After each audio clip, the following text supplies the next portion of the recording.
Well, sometimes you just pick up something and it just changes your life immediately. And I have to admit, my caveat is I'm a football fan. And in fact, I played high school football. But this news today that just appeared in the Journal of the American Medical Association is totally sobering, and I think causes us all deep reflection on this whole thing of CTE, which is described in this JAMA paper today that evaluates chronic traumatic encephalopathy in football players, is pretty much strong evidence that this sport has some serious problems.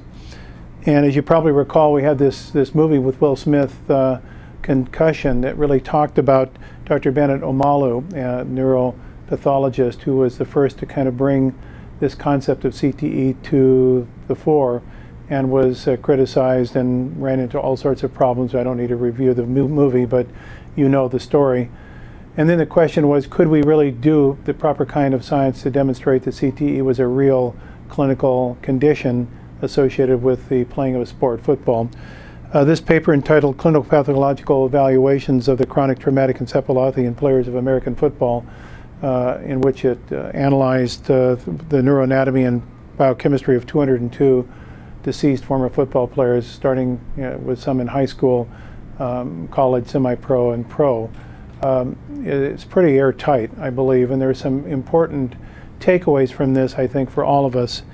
The first thing we can say is the prevalence of the appearance of CTE, of what are called grade 3 and 4, which are the really clinically most severe forms, was truly unbelievable. And the neuroanatomy of the brain pathologies, as described in the article and as seen in this recent paper article that just appeared in the New York Times, is again, it's position specific. They go through the different positions in football and talk about the individuals whose brains were donated after their death for this analysis, and the percentage of individuals that have grade 3 and 4 CTE with all sorts of signs anatomical of brain damage, and then looking at things like alpha-synuclein and phosphorylated tau protein, and the things that we use clinically to assess neuropathology and Alzheimer's.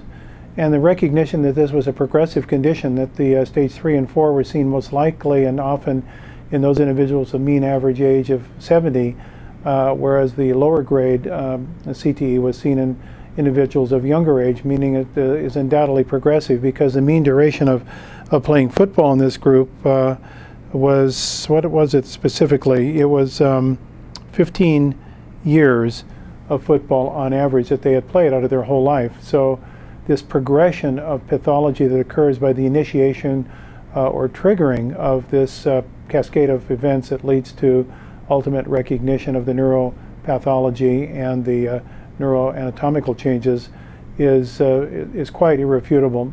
They also suggest that the duration of injury, and you cannot directly interrelate the injury as it relates to concussion injury versus non-concussion injury with the progression of this condition. It raises some very interesting questions. Are there certain genotypes that might be more sensitive to concussion injury or to the CTE than others? We will have to look at all sorts of other types of data going forward, because, as you know, this was kind of a self-selected volunteer of the individuals donating their brains when they were deceased for this this evaluation. So the question could be, are these people that had more inclination to believe that they had been injured, and so you have a weighting towards greater injury? But I think that certainly the data is strong enough that it really brings to our recognition that our environment, in this case the traumatic environment of a head injury, plays a very important role in sequencing forward a cascade of events that ultimately leads to neurodegeneration. So how this ultimately plays its way through the regulations of the sport of football and into things as it pertains to children, both boys and girls, playing this sport, and other concussive injury-related sports, I think remains to be seen. But this certainly is a very, very powerful wake-up call when you have 202 deceased individuals who have donated their brains for evaluation, who all have signs and symptoms of CTE. In fact, 110 of the 111 national football players were demonstrated to have very demonstrable grading of CTE. So stay tuned, but certainly this is a new day that opens up all sorts of new explanations and understanding of neurodegeneration and its relationship to motion gravity related injuries, what we call traumatic concussive injuries.